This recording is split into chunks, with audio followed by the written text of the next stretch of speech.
ça fait maintenant 25 ans que j'ai entrepris ce vaste travail d'aller vivre, apprendre des langues, m'immerger dans des peuples pour essayer de témoigner de leur situation et de leur réponse à la vie sur Terre, comme le défendaient Lévi-Strauss ou Edgar Morin, qui sont des gens qui m'ont énormément influencé. J'ai fait les arts décoratifs, donc j'ai une formation artistique. J'ai fait 5 ans aux arts déco, je voulais faire de l'illustration, de la bande dessinée. Toujours mon idée c'était de raconter des histoires aux gens, et avec une vision à la fois philosophique et politique. Et donc à un moment j'en avais eu marre, je me sentais mal, je me suis dit je vais faire un grand voyage, donc j'ai bossé, puis pendant les vacances d'été, je suis parti à Bornéo, j'ai vécu avec des nomades dans la jungle, et le choc a été tellement immense de vivre dans cette grande nature, parce que je suis passionné de nature, aussi de ce mode de vie qui est un des plus humbles, parce que le nomade chasseur-cueilleur ne laisse pas de traces, et je trouve ça très beau de vivre et d'avoir cette humilité de ne pas laisser de traces, de ne pas laisser des choses pour la pérennité, pour le souvenir. Ils ne font que prélever et après ils s'en vont, ils disparaissent. Donc ça a été un choc énorme, et je me suis dit finalement, la photographie que je pratiquais un petit peu va me permettre, au lieu d'imaginer derrière ma table à dessin dans mon atelier à Paris des histoires et les raconter aux gens, partir en voyage, rencontrer ces gens-là, ça va me permettre de vivre des histoires, et la photographie me permet de les raconter aux gens.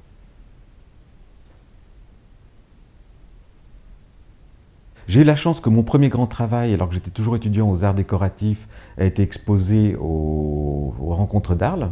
Donc là, c'était une chance incroyable, j'ai démarré très vite.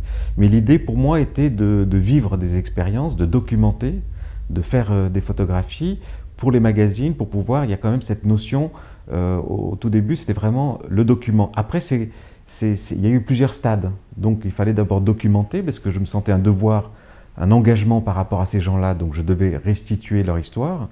Et donc c'était le magazine qui était à l'époque marchait très bien, était le premier vecteur d'information, et je faisais des photos qui plaisaient un peu au magazine, sans concession sur le fond, mais qui étaient en couleur pour que ça puisse plaire au rédacteur en chef et que l'histoire soit publiée. Et puis après j'ai eu un prix, le prix Léonard de Vinci, qui m'a permis de partir faire enfin ce que j'avais envie de faire, parce que moi j'étais beaucoup plus attiré par le noir et blanc. J'étais parti totalement libre, sans magazine derrière moi, et là j'ai commencé tout mon travail en noir et blanc. Ce qui a donné Peuple, qui a vu le jour en 2005 ou en 2006 au Musée de l'Homme, avec un livre, avec une préface d'Edgar Morin, ça c'était le fruit de 15 ans à peu près de travail. Et c'est 2 ans avant que tout d'un coup je me suis dit, mais tiens, maintenant, j'ai jamais prémédité les choses en me disant, tiens, ça va donner lieu, je vais faire un livre, je vais faire ça. J'ai eu des expos à droite, à gauche, il y a eu des choses comme ça, mais c'était pas... Il y a le moment juste qui vient. Et il y a un moment donné où les choses, ça fait sens. Tout d'un coup, on se dit, c'est le moment. C'est le moment, j'ai accumulé toute cette matière, toutes ces informations, tous ces messages, et il faut à un moment les réunir pour leur donner une autre vie.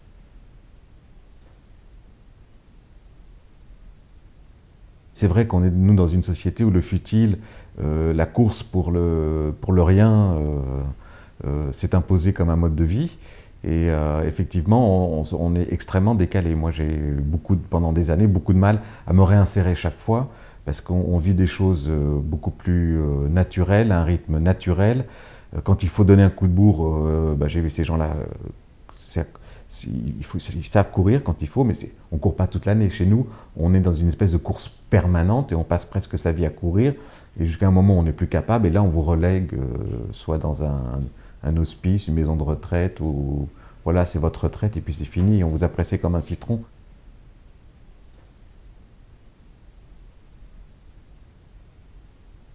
Dans certains peuples, il y a des exclusions qui se font, mais généralement ce sont pour des fautes extrêmement graves. Si on a un assassin, si on a volé à répétition, on peut être exclu. En cas, il y a l'inceste. Enfin voilà, il y a différentes choses qui font qu'on est exclu, voire éliminé de la société. Mais généralement, tout se fait par la parole. Donc nous, on a perdu beaucoup ça, la parole donnée. Et ça vaut, nous, on a besoin de passer par des notaires, des avocats, des papiers. Là-bas, si on rompt sa parole, on n'est plus rien. Et seul, on ne survit pas.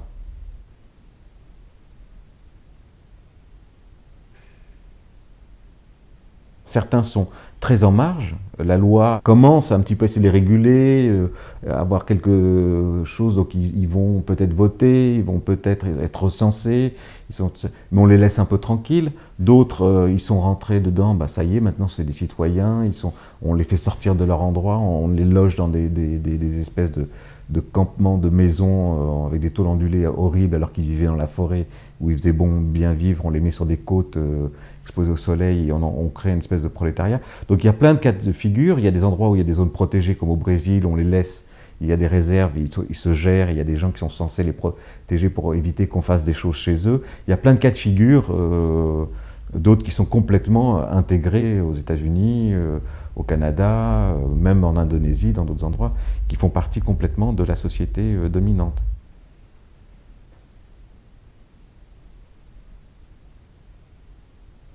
Je viens de finir un projet qui a duré 5 ans, qui s'appelle Les Hommes Racines, et qui a été un projet qui a été soutenu par donc, les Champs Libres à Rennes, et qui va faire l'objet d'un livre aussi en septembre aux éditions de La Martinière, et qui est et puis aussi la Fondation Yves Rocher qui a beaucoup soutenu, parce que c'est un gros travail, et 5 ans à la rencontre de 11 peuples, dans le monde entier. Et là, pourquoi le mot homme-racine? C'était la relation, c'était faire un petit peu, c'était montrer la relation qu'ont les hommes avec l'environnement, avec une terre, comment une terre donne une identité à un peuple, et comment, quand on est confronté au déracinement, cette identité est altérée, modifiée ou disparaît. Donc il y a aussi la notion de reconquête du pouvoir, donc c'est pour ça que j'étais en Bolivie avec Evo Morales, premier président autochtone à avoir été élu. Donc tout d'un coup, reconquête des racines, de son identité, réaffirmation maintenant, l'Aymara, le Quechua est parlé, dans le palais présidentiel, il y a des chamans, c'est plus l'évêque ou l'archevêque de La Paz, donc il y a tout d'un coup une reconquête de la culture, de l'identité. Donc voilà, donc c'était à la fois 11 environnements, montrer la diversité des environnements, montrer aussi les ravages environnementaux, c'était voir un petit peu comme je vous le disais, j'ai pris ce chemin des peuples autochtones pour montrer la diversité des réponses à la vie sur Terre, d'adaptation. C'était aussi faire à travers les peuples autochtones, montrer les ravages en termes environnementaux, écologiques que subit la Terre.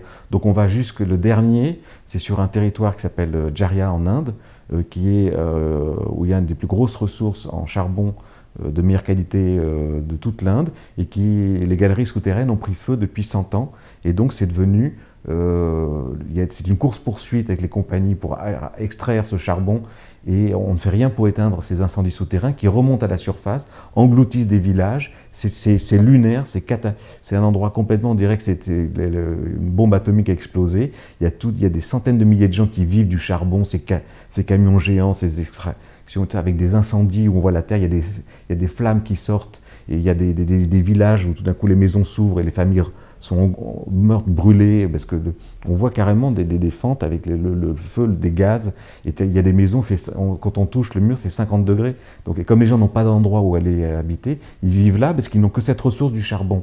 Donc il y a des méga compagnies qui font des milliards, il y a ces esclaves du charbon qui survivent là-dedans, et autrefois, il y a encore 50 ans, 60 ans, il y avait des éléphants, il y avait des tigres, et il y avait des hommes racines, c'est-à-dire des peuples autochtones qui vivaient sur cette zone. Maintenant, ils sont carbonisés, ils n'existent plus.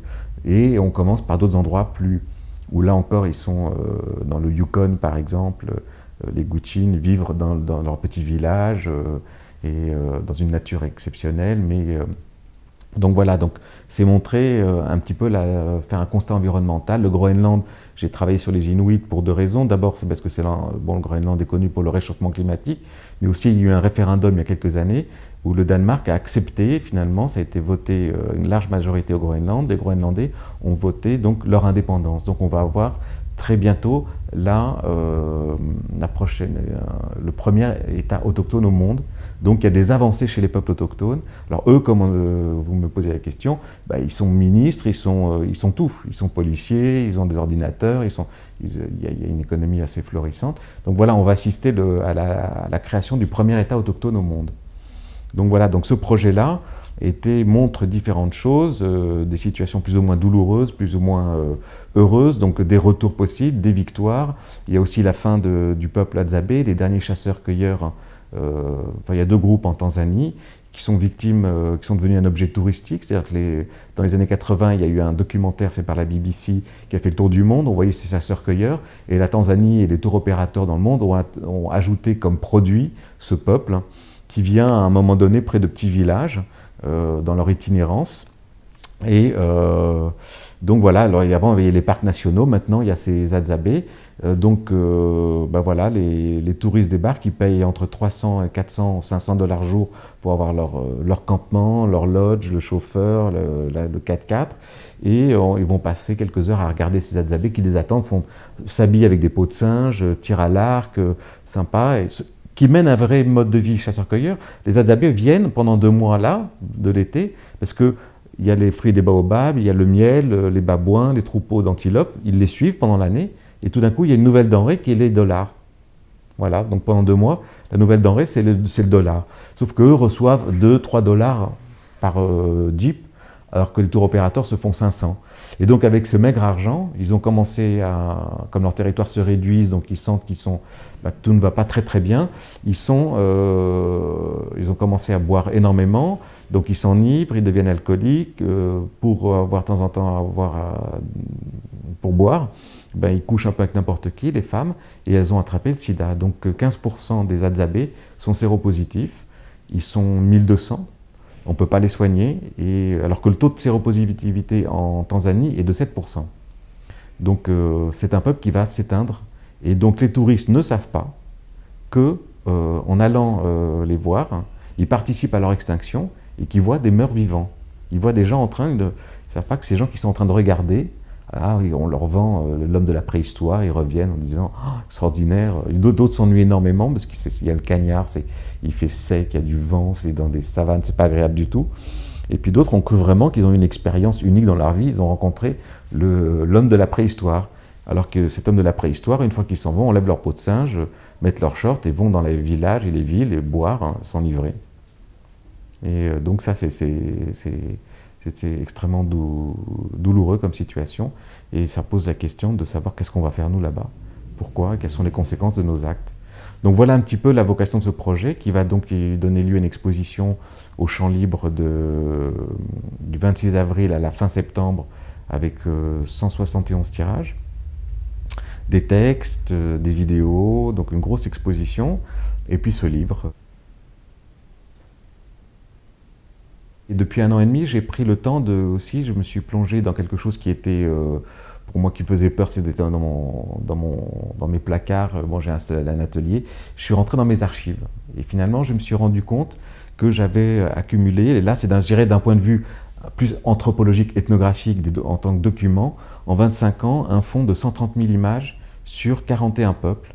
Et après, j'ai été voir les grandes institutions internationales, les collections, par exemple de l'université d'Harvard, le musée Peabody et d'autres choses qui ont 500 000. Donc je me suis dit, tiens, en 25 ans, de manière artisanale, j'avais réussi à constituer un fonds sur 41 peuples, donc sur cette richesse. Et donc ça fait partie. Là, il y a la fin d'un projet, mais il y en a un autre qui, à partir de ces archives, va être créé, donc justement.